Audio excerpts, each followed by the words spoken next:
ꯃꯌꯥꯝꯕꯨ amazing Bible ꯄ꯭ꯔꯣꯐꯦꯁꯤ ꯃꯤꯅꯤꯁꯇ꯭ꯔꯤꯅ ꯇꯔꯥꯝꯅ ꯑꯣꯛꯆꯔꯤ. ꯉꯁꯤ ꯑꯩꯅ ꯉꯥꯡꯒꯗꯧꯔꯤꯕ ꯇꯣꯄꯤꯛ ꯑꯁꯤꯗꯤ ꯗ ꯑꯦꯟꯇꯤꯈ꯭ꯔꯥꯏꯁ ꯄꯣꯞ ꯍꯥꯏꯕ ꯑꯁꯤꯒꯤ ꯃꯔꯝꯗ ꯑꯩ ꯈꯔ ꯉꯥꯡꯖꯒꯦ. ꯑꯩꯈꯣꯏꯒꯤ ꯚ꯭ꯌꯨꯋꯔ ꯑꯃꯅ ꯄꯣꯞꯀꯤ ꯃꯔꯝꯗ ꯉꯥꯡꯕꯤꯌꯨ ꯍꯥꯏꯕꯗꯒꯤ ꯑꯩꯅ ꯃꯁꯤꯒꯤ ꯇꯣꯄꯤꯛ ꯑꯁꯤ ꯂꯧꯈꯠꯆꯕꯅꯤ. ꯑꯗꯨꯒ ꯑꯩꯅ ꯑꯍꯥꯟꯕꯗ ꯑꯩꯒꯤ ꯚꯤꯗꯤꯑꯣ ꯑꯁꯤꯕꯨ ꯌꯦꯡꯕꯤꯔꯤꯕ ꯏꯆꯤꯟ ꯏꯅꯥꯎ ꯈꯨꯗꯤꯡꯃꯛꯇ ꯑꯩꯅ ꯍꯥꯏꯖꯔꯤ ꯃꯗꯨꯗꯤ ꯑꯩ ꯄꯣꯞꯄꯨ ꯇꯨꯀꯠꯆꯕ, ꯌꯦꯡꯊꯤꯕ, ꯑꯗꯨꯒ ꯃꯥꯒꯤ ꯁꯤꯁꯇꯦꯝ, ꯔꯣꯃꯥꯟ ꯀꯦꯊꯣꯂꯤꯛ ꯆꯔꯆ, ꯑꯗꯨꯒ ꯄꯥꯄꯦꯁꯤꯒꯤ ꯑꯁꯤꯗ ꯂꯩꯔꯤꯕ ꯔꯣꯃꯥꯟ ꯀꯦꯊꯣꯂꯤꯛ ꯏꯆꯤꯟ ꯏꯅꯥꯎꯁꯤꯡꯕꯨ ꯇꯨꯀꯠꯆꯕꯒꯤ ꯅꯠꯇꯦ ꯑꯩꯅ ꯃꯁꯤ ꯉꯥꯡꯕꯁꯦ. ꯕꯥꯏꯕꯜꯗ ꯍꯥꯏꯔꯝꯕ ꯑꯗꯨꯒꯤ ꯃꯔꯝꯗ ꯃꯈꯣꯏꯒꯤ ꯑꯔꯥꯟꯕ ꯁꯤꯁꯇꯦꯝꯁꯤꯡ, ꯃꯈꯣꯏꯅ ꯑꯔꯥꯟꯕ ꯕꯥꯏꯕꯜꯒꯤ ꯑꯣꯟꯅꯕꯗ ꯇꯥꯛꯄꯤ ꯇꯝꯕꯤꯕꯗꯣ ꯑꯗꯨꯒꯤ ꯃꯔꯝꯗ ꯉꯥꯡꯖꯕꯅꯤ. ꯑꯩꯅ ꯈ꯭ꯔꯤꯁꯇꯥꯟ ꯏꯆꯤꯟ ꯏꯅꯥꯎ ꯈꯨꯗꯤꯡꯃꯛꯄꯨ ꯗꯤꯅꯣꯃꯤꯅꯦꯁꯟꯒꯤ ꯈꯥꯏꯗꯅ ꯑꯩꯅ ꯅꯨꯡꯁꯤꯖꯩ. ꯑꯗꯨꯒ ꯑꯩꯅ ꯕꯥꯏꯕꯜꯒꯤ ꯑꯆꯨꯝꯕꯁꯦ ꯃꯌꯥꯝꯗ ꯕꯥꯏꯕꯜꯅ ꯇꯥꯛꯄꯤꯕ ꯑꯗꯨꯒꯤ ꯃꯇꯨꯡ ꯏꯟꯅ ꯑꯩꯅ ꯁꯤꯌꯔ ꯇꯧꯖꯕꯅꯤ. ꯃꯁꯤꯗ ꯑꯩꯕꯨ ꯂꯥꯟꯅ ꯂꯧꯕꯤꯒꯅꯨ, ꯑꯗꯨꯒ ꯂꯥꯟꯅꯁꯨ ꯈꯟꯕꯤꯒꯅꯨ. ꯏꯁꯣꯔꯒꯤ ꯃꯤ ꯀꯌꯥꯃꯔꯨꯝ, ꯁꯔꯒ ꯆꯠꯀꯗꯕ ꯃꯤ ꯀꯌꯥꯃꯔꯨꯝ ꯔꯣꯃꯥꯟ ꯀꯦꯊꯣꯂꯤꯛ ꯆꯔꯆꯇ ꯌꯥꯎꯏ. ꯗꯤꯅꯣꯃꯤꯅꯦꯁꯟ ꯈꯨꯗꯤꯡꯃꯛ, ꯂꯣꯏꯅꯃꯛ ꯗꯤꯅꯣꯃꯤꯅꯦꯁꯟ ꯈꯨꯗꯤꯡꯃꯛꯀꯤ ꯂꯩꯔꯤꯕ ꯃꯤꯄꯨꯝ ꯈꯨꯗꯤꯡꯃꯛ ꯁꯔꯒ ꯆꯠꯀꯗꯕ ꯅꯠꯇꯦ. ꯁꯔꯒ ꯆꯠꯀꯗꯕ ꯍꯥꯏꯁꯦ ꯏꯁꯣꯔꯅ ꯍꯥꯏꯕ ꯏꯟꯕ ꯔꯣꯃꯥꯟ ꯀꯦꯊꯣꯂꯤꯛꯇꯒꯤꯁꯨ, ꯑꯗꯨꯒ ꯄ꯭ꯔꯣꯇꯦꯁꯇꯦꯟ ꯆꯔꯆꯇꯒꯤꯁꯨ, ꯍꯤꯟꯗꯨꯗꯒꯤꯁꯨ, ꯑꯗꯨꯒ ꯄ꯭ꯔꯤꯊꯤꯕꯤꯗ ꯂꯩꯔꯤꯕ ꯃꯤꯄꯨꯝ ꯈꯨꯗꯤꯡꯃꯛꯇꯒꯤ ꯄ꯭ꯔꯚꯨ ꯖꯤꯁꯨ ꯈ꯭ꯔꯤꯁꯇꯕꯨ ꯊꯥꯖꯕ, ꯕꯥꯏꯕꯜꯅ ꯍꯥꯏꯕ ꯏꯟꯕ ꯑꯗꯨꯒꯤ ꯃꯇꯨꯡ ꯏꯟꯅ ꯆꯠꯄ ꯃꯤꯁꯤꯡ ꯑꯗꯨ ꯁꯔꯒꯗ ꯆꯠꯀꯅꯤ ꯍꯥꯏꯅ ꯑꯩꯅ ꯚꯤꯗꯤꯑꯣ ꯍꯧꯗ꯭ꯔꯤꯉꯩꯗ ꯃꯌꯥꯝꯗ ꯑꯥꯄꯤꯜ ꯇꯧꯖꯔꯤ. ꯑꯍꯥꯟꯕꯗ ꯑꯩꯈꯣꯏ ꯏꯁꯣꯔꯗ ꯄ꯭ꯔꯊꯅꯥ ꯇꯧꯁꯦ. ꯁꯔꯒꯗ ꯂꯩꯕ ꯏꯄꯥ, ꯌꯥꯝ ꯊꯥꯒꯠꯆꯔꯦ. ꯉꯁꯤ ꯏꯄꯥ, ꯅꯍꯥꯛꯅ ꯕꯥꯏꯕꯜꯗ ꯇꯥꯛꯄꯤꯔꯝꯕ ꯏꯄꯥ ꯑꯦꯟꯇꯤꯈ꯭ꯔꯥꯏꯁ ꯄꯥꯋꯔꯒꯤ ꯃꯔꯝꯗ ꯉꯁꯤ ꯈꯔ ꯉꯥꯡꯖꯒꯗꯧꯔꯤ. ꯃꯁꯤꯗ ꯅꯍꯥꯛꯅ ꯕꯣꯔ ꯄꯤꯅꯕꯤꯌꯨ. ꯑꯩꯅ ꯉꯥꯡꯕ ꯈꯨꯗꯤꯡꯃꯛꯁꯨ ꯅꯍꯥꯛꯀꯤ ꯑꯅꯤꯡꯕꯒꯤ ꯃꯇꯨꯡ ꯏꯟꯅ ꯑꯣꯏꯍꯟꯕꯤꯌꯨ. ꯇꯥꯔꯤꯕ ꯏꯆꯤꯟ ꯏꯅꯥꯎ ꯈꯨꯗꯤꯡꯗꯁꯨ ꯅꯍꯥꯛꯀꯤ ꯃꯄꯥꯟ ꯅꯥꯏꯗꯕ ꯕꯣꯔ ꯑꯗꯨ ꯄꯤꯅꯕꯤꯌꯨ. ꯍꯧꯕꯗꯒꯤ ꯂꯣꯏ ꯐꯥꯎꯕ ꯅꯍꯥꯛꯅ ꯆꯤꯡꯕꯤꯌꯨ. ꯄ꯭ꯔꯚꯨ ꯖꯤꯁꯨ ꯈ꯭ꯔꯤꯁꯇꯒꯤ ꯃꯤꯡꯗ ꯈꯨꯔꯨꯝꯖꯔꯤ. ꯑꯥꯃꯦꯟ. ꯑꯗꯨꯒ ꯏꯆꯤꯟ ꯏꯅꯥꯎ, ꯃꯁꯤꯒꯤ ꯇꯣꯄꯤꯛ ꯑꯁꯤꯒꯤ ꯃꯔꯝꯗ ꯑꯩꯅ ꯕꯥꯏꯕꯜꯗ ꯌꯥꯝꯅ ꯔꯦꯚꯦꯂꯦꯁꯟ 13ꯒꯤ ꯅꯩꯅꯕ, ꯐꯥꯔꯁ ꯕꯤꯁ ꯑꯣꯐ ꯔꯦꯚꯦꯂꯦꯁꯟ 13, ꯑꯗꯨꯒ Daniel chapter 7ꯒꯤ little hall power ꯑꯗꯨꯒꯤ ꯃꯔꯝꯗ ꯑꯩꯅ ꯃꯃꯥꯡꯗ ꯁꯔꯃꯣꯟ ꯀꯌꯥ ꯁꯦꯝꯈ꯭ꯔꯦ. ꯍꯦꯟꯅ ꯃꯔꯤꯛ ꯆꯨꯝꯕ ꯅꯈꯣꯏꯅ ꯈꯪꯅꯤꯡꯕ ꯇꯥꯔꯒꯗꯤ ꯃꯗꯨꯒꯤ ꯁꯔꯃꯣꯟꯁꯤꯡ ꯑꯗꯨꯗ ꯌꯦꯡꯕꯤꯌꯨ. ꯑꯗꯨꯒ ꯑꯩꯅ ꯌꯥꯔꯤꯉꯩ ꯁꯤꯒꯤ ꯚꯤꯗꯤꯑꯣꯒꯤ ꯂꯤꯡꯛꯇꯁꯨ ꯍꯥꯏꯔꯤꯕ ꯁꯔꯃꯣꯟꯁꯤꯡ ꯑꯗꯣ ꯑꯩꯒꯤ ꯗꯤꯁꯀ꯭ꯔꯤꯞꯁꯟꯗ ꯆꯪꯕꯤꯌꯨ, ꯑꯗꯨꯒ ꯑꯩꯅ ꯂꯤꯡꯛ ꯍꯥꯞꯆꯒꯦ. ꯑꯗꯨꯒ ꯅꯈꯣꯏꯅ ꯐꯖꯅ ꯇꯥꯕꯤꯌꯨ. ꯃꯗꯨꯗ ꯐꯖꯅ ꯗꯤꯇꯦꯜ ꯑꯗꯣ ꯐꯖꯅ ꯑꯩꯅ ꯍꯥꯏꯖꯈ꯭ꯔꯦ. ꯉꯁꯤ ꯑꯩꯅ ꯍꯥꯏꯒꯗꯧꯔꯤꯕꯗꯤ ꯁꯝꯂꯞꯄ, ꯇꯦꯟꯇꯛꯄ ꯄꯥꯎꯗꯝ ꯑꯗꯨ ꯈꯛꯇꯅꯤ ꯑꯩꯅ ꯍꯥꯏꯖꯒꯗꯧꯔꯤꯁꯦ. ꯑꯌꯥꯝꯕ ꯕꯥꯏꯕꯜꯒꯤ ꯇꯦꯛꯁꯁꯤꯡ ꯌꯥꯔꯤꯕ ꯃꯈꯩ ꯑꯩꯅ ꯄꯥꯗꯅꯤꯡꯉꯥꯏ ꯍꯣꯠꯅꯒꯅꯤ. ꯑꯍꯥꯟꯕꯗ ꯌꯦꯡꯁꯤ. ꯍꯥꯏꯔꯤꯕ ꯑꯦꯟꯇꯤꯈ꯭ꯔꯥꯏꯁ ꯄꯥꯋꯔ ꯅꯠꯇ꯭ꯔꯒ ꯁꯥ ꯕꯤꯁ ꯍꯥꯏꯕꯁꯦ, ꯃꯁꯤꯕꯨ ꯃꯁꯛ ꯇꯥꯛꯅꯤꯡꯉꯥꯏꯒꯤ ꯑꯩꯈꯣꯏꯅ ꯕꯥꯏꯕꯜꯗꯒꯤ ꯑꯩꯈꯣꯏꯅ ꯒꯨꯟ ꯈꯔ ꯄꯤꯔꯤ. ꯒꯨꯟ 13, 14 ꯑꯩꯅ ꯁꯝꯅ ꯍꯥꯏꯖꯒꯦ. ꯃꯗꯨ ꯑꯩꯈꯣꯏ ꯌꯦꯡꯃꯤꯟꯅꯁꯤ. ꯃꯁꯤ ꯃꯔꯨꯑꯣꯏꯅ ꯔꯦꯚꯦꯂꯦꯁꯟ 13ꯒꯤ 1-9, ꯗꯥꯅꯤꯌꯦꯜ 7ꯒꯤ 23ꯗꯒꯤꯅ 25, ꯃꯁꯤꯗꯒꯤ ꯍꯥꯏꯔꯤꯕ ꯁꯔꯃꯣꯟ ꯑꯁꯤ ꯂꯧꯊꯣꯛꯆꯕꯅꯤ. ꯔꯦꯚꯦꯂꯦꯁꯟ 13ꯒꯤ 1ꯗ ꯑꯩꯈꯣꯏ ꯄꯥꯁꯤ. ꯖꯣꯟꯅ ꯁꯃꯨꯗ꯭ꯔꯒꯤ ꯂꯩꯉꯣꯏ ꯃꯊꯛꯇ ꯃꯍꯥꯛꯅ ꯂꯦꯞꯄꯝꯃꯤ. ꯃꯍꯥꯛꯅ ꯁꯥ ꯑꯃ ꯁꯃꯨꯗ꯭ꯔꯗꯒꯤ ꯀꯥꯔꯛꯄ ꯎꯔꯝꯃꯤ. ꯁꯥ ꯑꯗꯨꯒꯤ ꯃꯀꯣꯛ 8, ꯃꯆꯤ 10 ꯄꯥꯔꯝꯃꯤ. ꯃꯍꯥꯛꯀꯤ ꯃꯆꯤꯁꯤꯡ ꯑꯗꯨꯗ ꯂꯨꯍꯨꯞ 10 ꯄꯥꯜꯂꯝꯃꯤ, ꯑꯃꯁꯨꯡ ꯃꯍꯥꯛꯀꯤ ꯃꯀꯣꯛꯇ ꯏꯁꯣꯔꯕꯨ ꯊꯤꯅ ꯉꯥꯡꯕꯒꯤ ꯃꯤꯡꯁꯤꯡ ꯂꯩꯔꯝꯃꯤ ꯍꯥꯏꯅ ꯔꯦꯚꯦꯂꯦꯁꯟ 13ꯒꯤ 1ꯗ ꯍꯥꯏ. ꯃꯁꯤꯒꯤ ꯃꯇꯨꯡ ꯏꯟꯅ ꯕꯥꯏꯕꯜꯒꯤ ꯄ꯭ꯔꯣꯐꯦꯁꯤꯗ ꯁꯥ ꯑꯃ ꯍꯥꯏꯕꯁꯤꯅ ꯅꯤꯡꯊꯧ ꯅꯠꯇ꯭ꯔꯒ ꯅꯤꯡꯊꯧ ꯂꯩꯕꯥꯛ ꯑꯃꯅꯤ. ꯃꯗꯨꯗꯤ ꯗꯥꯅꯤꯌꯦꯜ 7ꯒꯤ 17 ꯑꯃꯁꯨꯡ 23ꯗ ꯍꯥꯏꯕꯒꯤ ꯃꯇꯨꯡꯏꯟꯅ, ꯃꯗꯨꯅ ꯃꯁꯤꯗ ꯌꯥꯎꯔꯤꯕ ꯑꯦꯟꯇꯤꯈ꯭ꯔꯥꯏꯁ ꯄꯥꯋꯔꯒꯤ ꯑꯍꯥꯟꯕ ꯒꯨꯟꯗꯤ ꯃꯁꯤ ꯄꯣꯂꯤꯇꯤꯀꯦꯜꯒꯤ ꯑꯣꯏꯕ ꯅꯤꯡꯊꯧ ꯂꯩꯕꯥꯛ ꯑꯃꯅꯤ ꯍꯥꯏꯕꯁꯤꯅ ꯑꯍꯥꯟꯕ ꯒꯨꯟꯅꯤ. ꯑꯅꯤꯁꯨꯕꯗ ꯑꯃꯨꯛ ꯌꯦꯡꯁꯤ. ꯃꯁꯤꯗ ꯍꯥꯏꯔꯤꯕ ꯁꯥꯁꯦ ꯁꯃꯨꯗ꯭ꯔ ꯍꯥꯏꯗꯤ ꯁꯤꯗꯒꯤ ꯊꯣꯛꯂꯛꯏ. ꯔꯦꯚꯦꯂꯦꯁꯟ 17-15ꯒꯤ ꯃꯇꯨꯡ ꯏꯟꯅ ꯁꯃꯨꯗ꯭ꯔ ꯍꯥꯏꯕꯁꯦ ꯃꯤ ꯌꯥꯝꯅ ꯇꯥꯕ ꯃꯐꯝ, ꯄ꯭ꯔꯤꯊꯤꯕꯤꯒꯤ ꯖꯥꯠꯁꯤꯡ, ꯇꯣꯉꯥꯟ ꯇꯣꯉꯥꯟꯕ ꯂꯣꯟꯁꯤꯡ ꯂꯩꯔꯤꯕ ꯌꯥꯝꯅ ꯀꯨꯡꯅ ꯇꯥꯕ ꯃꯐꯝ ꯑꯗꯨꯕꯨ ꯑꯩꯈꯣꯏꯅ ꯁꯃꯨꯗ꯭ꯔ ꯍꯥꯏꯅ ꯈꯪꯅꯩ. ꯑꯗꯨꯅ ꯍꯥꯏꯔꯤꯕ ꯁꯥ ꯑꯁꯤ ꯌꯨꯔꯣꯞꯀꯤ, ꯍꯥꯏꯗꯤ ꯄ꯭ꯔꯤꯊꯤꯕꯤꯒꯤ ꯃꯤ ꯌꯥꯝꯅ ꯇꯥꯈꯤꯕ ꯃꯐꯝꯗꯤ ꯀꯅꯥꯅꯣ? ꯌꯨꯔꯣꯞꯅꯦꯕ. ꯌꯨꯔꯣꯞꯀꯤ ꯃꯤ ꯌꯥꯝꯅ ꯇꯥꯕ ꯃꯐꯝꯗꯒꯤ ꯍꯥꯏꯔꯤꯕ ꯑꯦꯟꯇꯤꯈ꯭ꯔꯥꯏꯁ ꯄꯥꯋꯔ ꯑꯁꯦ ꯃꯁꯤ ꯊꯣꯛꯂꯛꯀꯅꯦꯕ. ꯃꯁꯤ ꯅꯝꯕꯔ 2 ꯃꯥꯒꯤ ꯒꯨꯟꯅꯤꯀꯣ. ꯕꯥꯏꯕꯜꯅ ꯍꯥꯏꯕꯅꯤ, ꯑꯩꯅ ꯍꯥꯏꯕ ꯅꯠꯇꯦ. ꯌꯦꯡꯕꯤꯁꯤ. ꯑꯍꯨꯝꯁꯨꯕꯗ ꯃꯁꯤꯅ ꯏꯁꯣꯔꯒꯤ ꯃꯥꯌꯣꯡꯗ ꯊꯤꯅ ꯉꯥꯡꯉꯤ ꯍꯥꯏ. ꯍꯥꯏꯗꯤ ꯕ꯭ꯂꯥꯁꯐꯦꯃꯤ ꯍꯥꯏ. ꯕ꯭ꯂꯥꯁꯐꯦꯃꯤ ꯍꯥꯏꯕ, ꯏꯁꯣꯔꯕꯨ ꯊꯤꯅ ꯉꯥꯡꯕ ꯍꯥꯏꯕꯁꯤꯒꯤ ꯑꯥꯔꯊ ꯑꯩꯈꯣꯏꯅ ꯕꯥꯏꯕꯜꯗꯒꯤ ꯌꯦꯡꯕ ꯃꯇꯝꯗ ꯖꯣꯟ 10,ꯅꯈꯣꯏꯅ ꯇꯦꯛꯁꯁꯤꯡ ꯑꯁꯦ ꯄꯥꯕꯤꯌꯨ ꯏꯆꯤꯟ ꯏꯅꯥꯎꯁꯤꯡ, ꯑꯩ ꯄꯥꯖꯔꯣꯏ. ꯖꯣꯟ 10ꯒꯤ 31-33ꯗ ꯅꯈꯣꯏꯅ ꯄꯥꯕ ꯃꯇꯝꯗ ꯖꯤꯎꯁꯤꯡꯅ ꯄ꯭ꯔꯚꯨ ꯖꯤꯁꯨ ꯈ꯭ꯔꯤꯁꯇꯕꯨ ꯅꯨꯡꯅ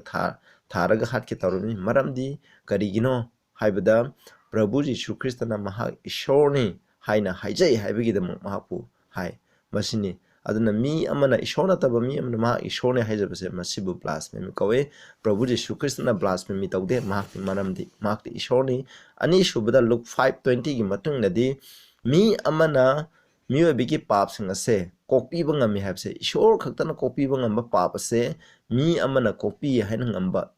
ngami habse haina dabi tawse masibu aikhoina blasphemy hana khane adudi Luke 5:20 thayo Prabhu Jesu Christ na ishobati na ngang hena maran siri maram di mahana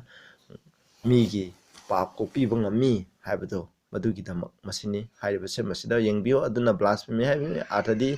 daibang mi ba amana maha ishone haijaba aduga mina migi papsing adubu mahana copy bangami ana haibase masina ahum suba antichrist ki gunne mahana ishone haijagani aduga mahana migi pap copy bangami haina haigani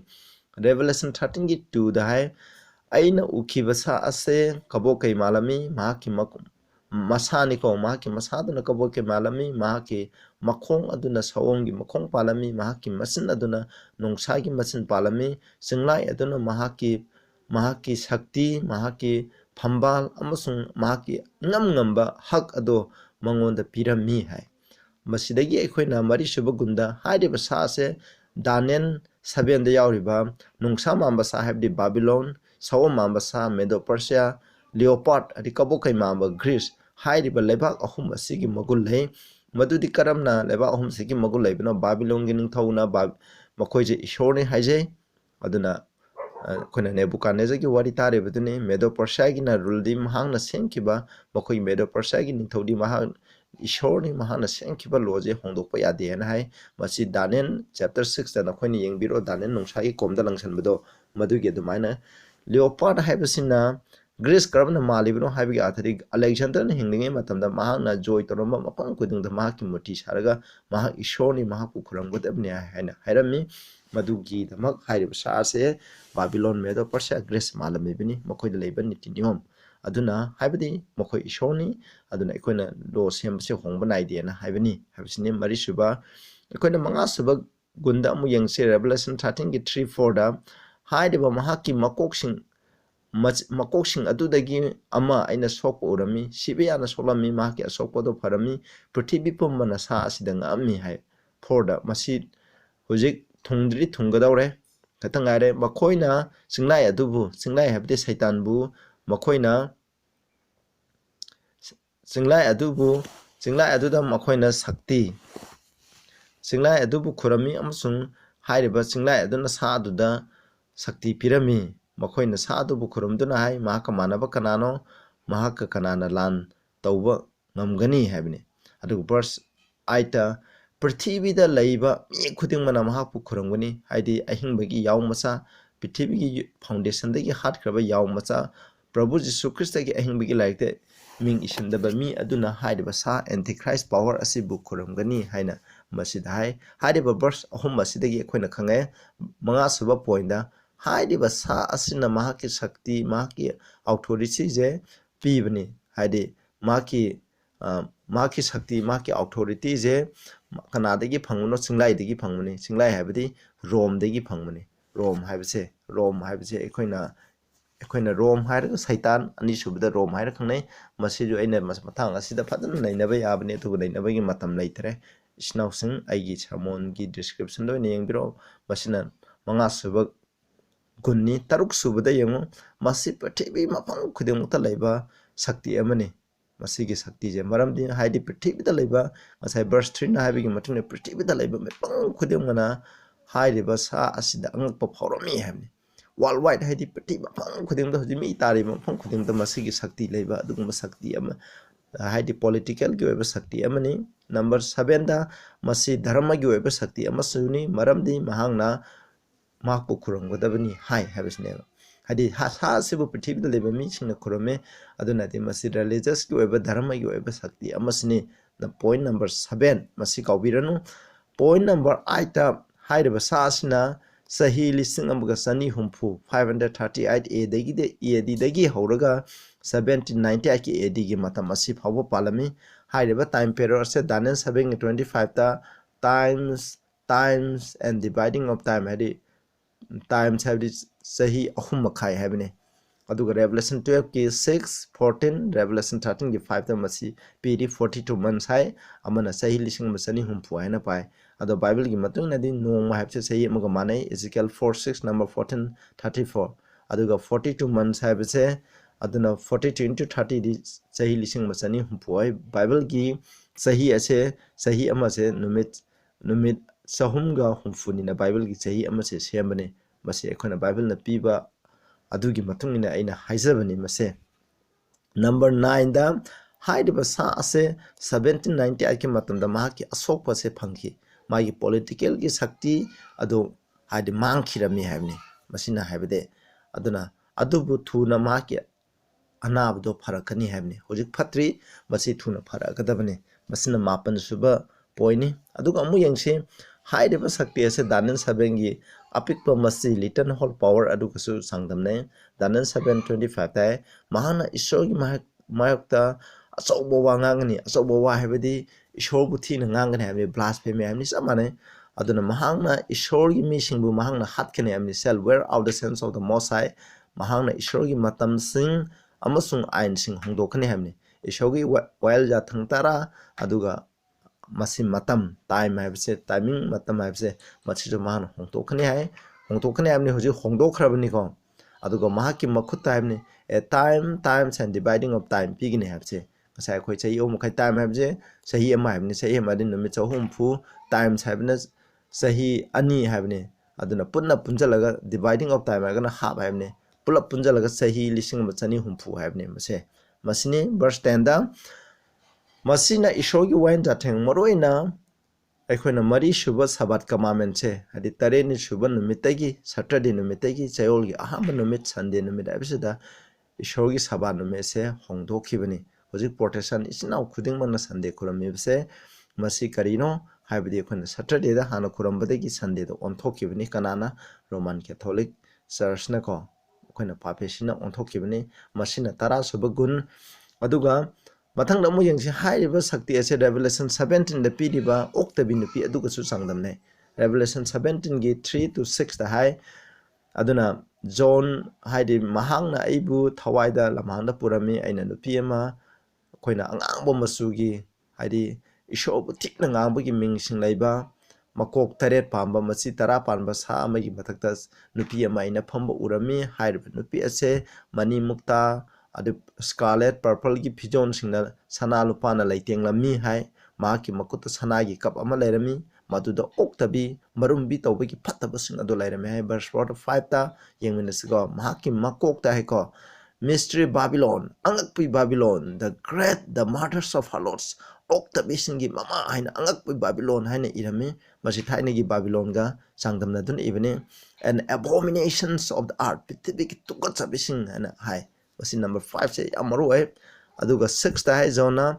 aina nupi asina sen sing hadi Christian singi i thakpa urami hai aduna Prabhu Jesu Christ gi thawai thakiba sebok sing adu maroina ma ki matung inba sing adu Christian sing isinaw sing i thakpa mahana ui hai aina mabu ubada yamna ngaklami hai masi pakhaba sidagi khona yengse hairiba Bible gi prophecy da nupi amana karibu khangnai church aseng nupi amana aseng church bu khangnai nokhona pabiro Jeremiah gi 6 to 2 Corinthians 11 to Ephesians 5 ki 23 27 da pabiro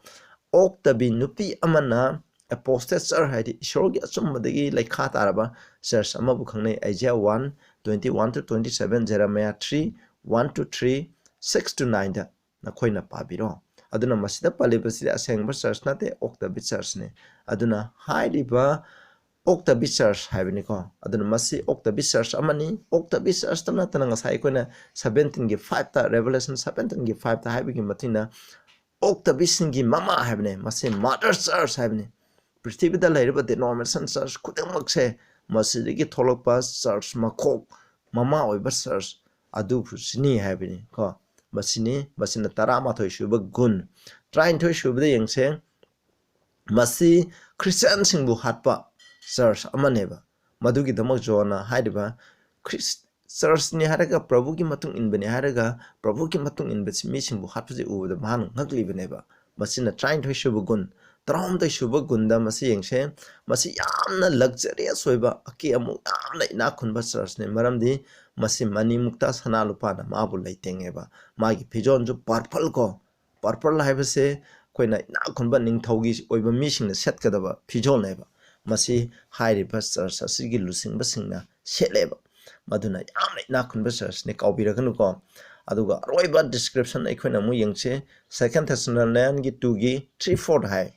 ꯃꯤ ꯀꯅꯥꯝꯇꯅ ꯅꯈꯣꯏꯕꯨ ꯀꯔꯤꯒꯨꯝꯕ ꯎꯄꯥꯏ ꯇꯧꯔꯒ ꯅꯝꯊꯥꯛ ꯇꯧꯍꯟꯒꯅꯨ ꯃꯔꯝꯗꯤ ꯏꯁꯣꯔꯒꯤ ꯅꯨꯃꯤꯠ ꯑꯗꯣ falling away first ꯂꯩꯈꯥ ꯇꯥꯕ ꯑꯦꯄꯣꯁꯇꯦꯁꯤ ꯑꯃ ꯍꯥꯟꯅ ꯂꯥꯛꯇ꯭ꯔꯤꯉꯩ ꯆꯔꯆꯇ ꯂꯩꯈꯥ ꯇꯥꯕ ꯑꯃ ꯍꯥꯟꯅ ꯂꯥꯛꯇ꯭ꯔꯤꯉꯩꯗꯤ ꯏꯁꯣꯔꯒꯤ ꯅꯨꯃꯤꯠ ꯑꯗꯣ ꯂꯥꯛꯑꯣꯏ that ꯃꯗꯨꯗꯤ man of sin be revealed ꯄꯥꯞꯀꯤ ꯃꯆꯥ ꯄꯥꯞꯀꯤ ꯃꯤ ꯑꯗꯨ ꯐꯣꯡꯗꯣꯛꯄꯤꯒꯅꯤ ꯍꯥꯏꯕꯅꯤ the son of perdition ꯂꯩꯈꯥ ꯇꯥꯕ ꯃꯤ ꯑꯗꯨ ꯐꯣꯡꯗꯣꯛꯄꯤꯒꯅꯤ man of sin ꯍꯥꯏꯕꯅꯤ ꯍꯥꯏꯔꯤꯕꯁꯦ verse 4 ꯌꯥꯝꯅ who opposed and exalted himself above that is called God ꯏꯁꯣꯔ ꯍꯥꯏꯅ ꯍꯥꯏꯔꯤꯕ ꯏꯁꯣꯔꯗꯣ ꯃꯁꯤꯒꯤ ꯃꯥꯌꯣꯛꯇ ꯂꯩꯕ ꯑꯗꯨꯒ ꯃꯁꯥꯃꯛꯁꯦ ꯏꯁꯣꯔꯒꯤ ꯃꯥꯌꯣꯛꯇ ꯃꯥꯅ ꯆꯥꯎꯖꯕ ꯑꯩ ꯃꯉꯥꯏꯔꯦ ꯏꯁꯣꯔꯗꯒꯤ ꯍꯦꯟꯅ ꯆꯥꯎꯋꯦꯅ ꯍꯥꯏꯖꯒꯅꯤ ꯍꯥꯏꯕꯅꯤ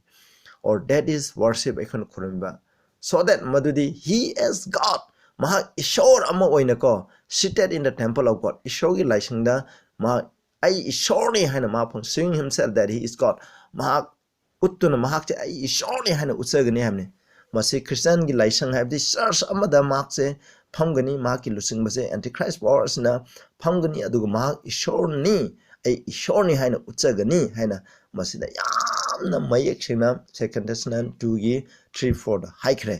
aduna masidagi ekhona khange madudi haiba antichrist power asigi sa asigi shakti asina mahak ishor gi church ta Christian gi church ta achauba church ta mother church ta mahana ishorni haina ko phamgani habni oigini habni aduga mahak se man of sin haina su khangnei bible gi matungna man of sin senadi pap thugai ba ishor gi wan jatang thugai ba mi haina mahapu khangnei ba aduna haiba bible da pikraba description aduna characteristic magi magun tara mari asidagi aikoina masi kanano masigi sakti eze kanano roman catholic church papesi aidi masigi mising adu haijaba nate masigi aranba system sing aranba takpi tambi besing ase masibu bible na antichrist power hai magi luchingba pop se mase antichrist ni habsine mase dark ages ki matamda roman catholic na panba matam 530 na 1730 ki matamda panba reformer khudimana papesi ase antichrist ni haina mahang hairami sida ikoni yengsiko masida blessed hope is 33 da haiko christian gi reformer sing gi adugo reformation gi matunga leiba aikoina christian ke amarum na ko masigi astumba se masi antichrist power se roman catholic church and identify toy makoi taret mi tare ko aduna hairami makoi ching adede walden sensing ado hasite sing wycliffe lere luther calvin john calvin zwingli malang ton ada baptist theologian joel gill adugo matters adi prabhu gi dam thoi ta kramer ada tendley ada latimer ada ridley haiba reformer sing asina mahakim masat matau sing bible da ta amba siga mana satliba niti niyam asiga antichrist power siga mana badagi masi aikoina antichrist power se pop se antichrist ki lusing bani haina akhana papacy ase antichrist power ni ma ki lusing ba pop ase man of sin ni haina mkhoina hairami aina haiba nate sinawsung aina su haiba nate bible na haiba do aina haijabani masida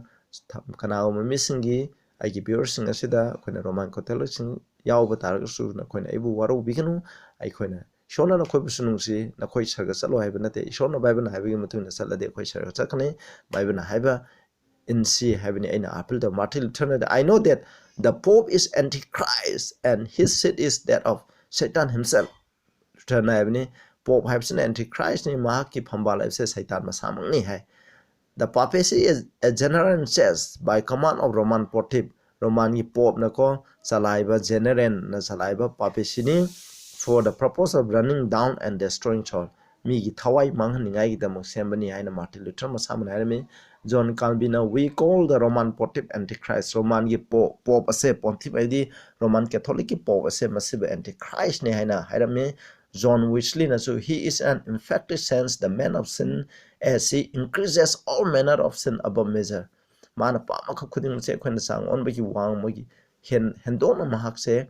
henkal ami hamne. John Knox na jai that Pope should be recognized as the very Antichrist. Pope masamak se Antichrist ne ne khon sakhang gadamne John Knox na so hairami masi hairam bagi matung na ai haijabane aduga hoje blasphemy ge maramda makhona piramba Ishoba tinangang have siki maramda aina khatang haijaraki adu loislage snawsang yam sangba ceremony describe to wadam matam sangadamni haiba point taramari sena khoina ningsimbiu taramari leiba adugumba sakti adudi Roman Catholic Church ma kilusangba popose Antichrist ni haibisne blasphemy ge maramda yengse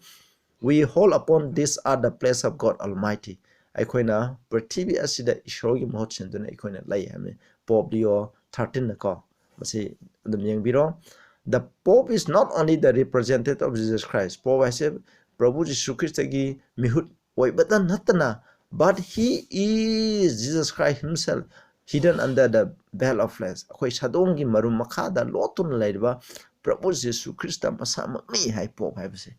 Aina hai banate masi mokhoi ki Catholic source tagi hai jabane aduga mathang de yengse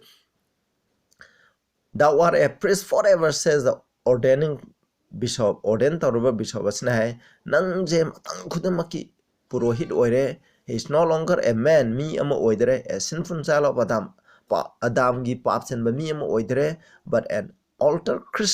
Christus habdi atop Christ amani forever a priest of the Most High wang ba ishoro gi priest amani kona Hebrew daga yeng ta di kona 7:25 daga yeng ba taradi kona Hebrew chapter 7 I asina singba 9 da yeng batadi aikoi gi tama priest kanana high priest kanana Prabhu Jesus Christ na ni mokoi da di masi claim taujari ko masina with over the Almighty hamni ko masilere mathang da mung yengse akoina God himself is obliged to abide by the judgment of his priest maki puroi singi rule gi matuina ishor masamak se in batai hai Roman Catholic priest na have ngidamni either not to pardon henko or to pardon copy roy have say according as they refuse or give absolution priesting asina mokoina yadaba natraga mokoina marang copy budo mokoina copy gani mokoina copy nindere copy roy have gi hai adun moina copy dargadi ishona su copy de mokoina copy dargadi ishona su copy have ni ko masi moina have ni pa copy bese Roman Catholic Pope adu moi ki priesting asigi makha pole have ne aduna priest amana ngangba mana pibo what have ase masi Ishor gi mamang da mana hatkani ngangani aduga hana lakani madugi matung de ishor na masibu ya bi hana pi ko dignities and duties of the priest volume 12 page 27 havne Cardinal Balamaina ko mai all names which in the scripture are applied to Christ by virtue of which it is established by that he is church over the church havne ko all the names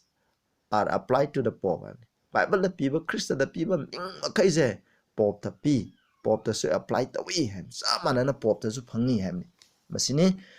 Aduga given in Rome from our palace Akoi Konung Rome Degiko the 10th of February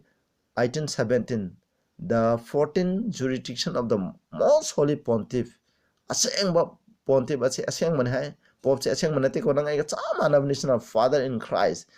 Christ gi mapa ko our Lord our God the Pope hai si Moina hai Akoi gi Ekoi ki ishor pop haina hai masini ko masi moina Rome as it is have adu degi lokthorok ne amuk thomas kona na hai secular power is subject to the spiritual power as the body is subject to the soul aduna ekoina secular power asi ju thawai gi oiba power da makha poli haidi ekoina hakchang asina thawai da makha pon bakuna maram aduna it is not a suppression of authority if spiritual prelate interfere with temporal things concerning the matter in which the secular power is subject to him. Masin have the puna makse